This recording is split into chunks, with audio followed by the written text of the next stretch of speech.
Kalau kemarin kita sudah berbicara tentang sebuah hadis takhayyaru linutofiukum wa angkihul akfa wa angkihul ilai. Pilihlah yang terbaik untuk kalian, benih kalian yang terbaik. Dan dari sini kita paham rupanya untuk membesarkan generasi Islam yang terbaik atau putra-putri yang solih-solihah itu bukan dimulai ketika seorang ibu itu hamil. Ya, rupanya dimulai dari seorang itu memilih pasangan hidupnya. Maka sejatinya ketika dia sudah memilih seseorang, kalau perempuan itu memilih laki-laki, maka sejatinya dia sedang memilihkan ayah yang terbaik buat putra-putrinya. Kalau seorang laki-laki memilih seorang istri, maka sejatinya dia memilih calon bapak yang baik untuk putra-putrinya. Makanya fondasi dasar menikah kemarin kita sudah mengkaji surat An-Nisa ayat 34 dan pembahasan kita juga masih berkutat pada masalah itu.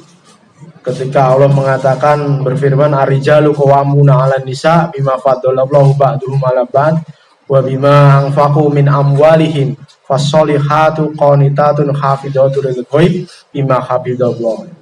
Lelaki itu pemimpin, pelindung, imam bagi seorang perempuan, dikarenakan Allah melebihkan lelaki itu dari perempuan, dikarenakan lelaki itu memberikan sebagian hartanya kepada keluarganya.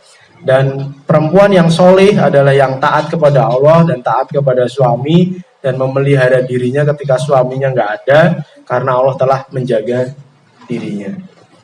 Kita kemarin sedikit mengulang, merefresh kembali, flashback ke kajian kita pada 1 bulan kemarin bahwa ar-rijal atau lelaki yang baik ciri khasnya kemarin kita paham dan kita sudah mengkaji. Kalau kemarin dibuka catatannya ya, latul hihim ya, tidak dilalaikan oleh tijarah wa bai'an an dzikrillah wa iqamis shalah wa ita'iz zakat. Lelaki yang baik, lelaki sejati, ayah yang sejati itu ketika nyari nafkah, jual beli, bisnisnya itu nggak melalaikan dia dari Allah, menunaikan sholat dan membayar zakat atau bersedekah.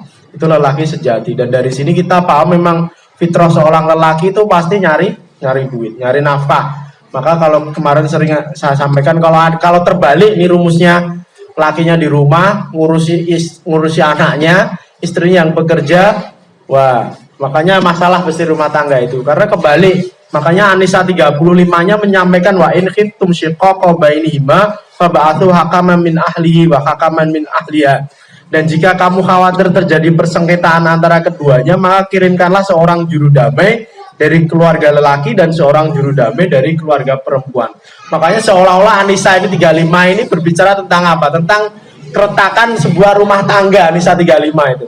Jadi seolah-olah kalau tugas seorang istri nggak beres, tugas seorang ayah nggak beres, maka tunggulah ini rumah tangga itu pasti akan menuju ke kehancuran dalam sebuah rumah tangga. Di balik istrinya kerja, suaminya di rumah, nah ini pasti masalah pasti. Ya. Dan masalah juga kalau suami nggak mau kerja, berarti suaminya ini nggak normal. Kenapa? Laki-laki normal itu pasti golek duit seperti laki-laki normal itu pasti golek duit. Laki-laki normal itu pasti bekerja. Ya, makanya Allah menggaris tebal banget ya ketika laki-laki golek duit, inget loh, kamu belum disebut lelaki yang sejati, ayah yang sejati. Ketika golek duitmu itu malah melalaikanmu dari Allah Subhanahu wa taala. Makanya kemarin kita sedikit mengkaji kalau laki-laki capek pulang, aku kan golek duit ya ibadah ya. Tapi adzan tukur madang dia tetap golek duit, ya itu bukan ibadah golek duitnya. Itu musibah seperti itu. Ya, ciri khasnya laki-laki baik itu golek duitnya gak ngelalaikan dia dari ketaatan terhadap Allah Subhanahu wa taala. Adzan berkumandang, dia langkahkan kakinya menuju rumahnya Allah Subhanahu wa taala. Itu kemarin ya berkenaan dengan ayah yang sudah kita bahas panjang lebar, nggak kita ulangi lagi karena waktunya juga kita dikejar waktu. Kajian kita cuma 1 bulan sekali, hanya akan menyelesaikan 1 kitab ini. Ibu-ibu yang dirahmati Allah, makanya kita akan berbicara kembali tentang, kalau kemarin sudah ayah, sekarang waktunya kita berbicara tentang seorang ibu. Sebelum saya berbicara tentang seorang ibu, maka ada sebuah visi yang besar ketika seorang perempuan itu menikahi laki-laki ataupun laki-laki itu menikahi seorang perempuan. Maka awalnya harus ada. Ya. Maka jadi masalah ketika kita menikah itu nggak punya visi. Kok nikahi mas? Ya kita seneng sama-sama nonton seperti itu. Hobinya nonton terus nikah seperti itu. Loh, kok jadi nikah dengan si fulan mas? Lah hobinya makan bakso. Jadi saya seneng makan bakso. Jadi nikah dengan si fulan seperti itu. Jadi hobi makan bakso akhirnya nikah seperti itu. Ya terus gimana putra putri? Yang penting hobi makan bakso dulu. Lah ini yang jadi masalah ketika menikah itu nggak memiliki visi besar. Ketika menikah terus ngapain ya seperti itu ya. Lah pokoknya habis nikah ya punya anak seperti itu. Lah kenapa punya anak ya? Supaya kan habis menikah tujuannya punya anak seperti itu. Lah kenapa kok punya ya? Biar dikatakan nggak madul, biar dikatakan nanti punya anak seperti itu. Nah terus gimana mendidik anaknya ya seperti itu. Nah feeling saja membesarkan anaknya ya, ini masalah besar ya. Masalah besar. Maka Bapak Ibu yang dirahmati Allah Subhanahu wa taala, hari inilah kita di sini sama-sama supaya kita memiliki visi besar untuk putra-putri kita generasi Islam. Dan jangan pernah putus asa kalau aku bisa nggak ya berserahin anakku yang baik, anakku soleh, sementara diriku seperti ini. Aku seorang ibu seperti ini. Bisa. Tahu Hindun? Ya, Hindun istrinya Abu Sufyan. Hindun itu salah seorang perempuan musyrik zaman perang Uhud. Saking jengkelnya dengan Rasulullah karena bapaknya itu dalam perang Badar terbunuh oleh kalangan kaum muslimin. Perang Uhud, dia menyuruh seorang budak bernama Wahsi untuk membunuh paman Muhammad SAW bernama Hamzah bin Abi Thalib. Ditombak kena dadanya, mati, dadanya dibelah sama Hindun ini. Pamannya Rasul dibelah dadanya, diambil hatinya, dimakan, kemudian dimuntahkan lagi Hindun. Tapi dia punya anak yang sangat luar biasa.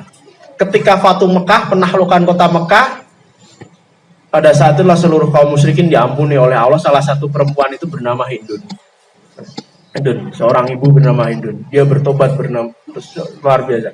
Innallaha ghafurur rahim. Sungguhnya Allah itu maha menerima tobat dan maha penyayang. Kalau kita berbicara kerusakan perempuan, loh, siapa yang lebih rusak daripada Hindun? Membunuh pamannya Rasulullah. Makanya kalau Rasulullah ketemu Hindun itu agak gimana itu wajahnya, karena teringat pamannya. Tapi subhanallah, karena tobatnya ini yang malam nangis ya. Saking cintanya Rasulullah ketika masuk Islam itu, Rasulullah ketika meninggal itu benar-benar dia perempuan yang tiap malam menangisi kepergian Rasulullah. Dan ikrarnya, akadnya, janjinya, Allah demi Allah ini, aku akan membayar semua keburukanku dengan anakku ini. Maka benar anak ini dididik. Ya. Saking luar biasanya didik itu, ketika anaknya terjatuh ya, kemudian dia ngomong sama anaknya, berdiri, Allah tidak akan mengangkat derajatmu wahai anakku. Kemudian ada seorang Arab Badui ngomong, Bu, jangan ngomong gitu loh, seperti itu. Anak ini saya lihat ini punya kepemimpinan seperti ini, kenapa engkau mengatakan seperti itu? Kemudian Hindun ini ngomong sama Arab ini, kamu nggak paham apa yang aku katakan. Semoga Allah tidak mengangkat derajatnya jika ia tidak menjadi pemimpin kaum muslimin. Allah ya, anak ini dibesarkan dengan sekuat tenaga. Akhirnya lahirlah seorang anak bernama siapa anaknya Hindun? Coba yang tahu. Khilafah keempat ya, setelah Abu Bakar, Umar, Ali, dan setelahnya apa? Muawiyah bin Abi Sufyan. Itu anaknya Hindun. Anaknya seorang ibu yang membunuh mamanya Rasulullah. Kalau kita ngomong bisa nggak ya? Bisa. Hindun bisa. Kita hanya butuh seorang ibu yang mempunyai visi yang besar. Ya, visi yang besar. Ya, anak saya jadi apa ya terserah lah Pak Ustadz. Aduh lah seperti ini repot ini kalau jadi anak apa terserah ini ya repot ini. Harus punya visi besar. Ya. Visi besar itu harus tertanam kuat dalam diri seorang anak. Ya.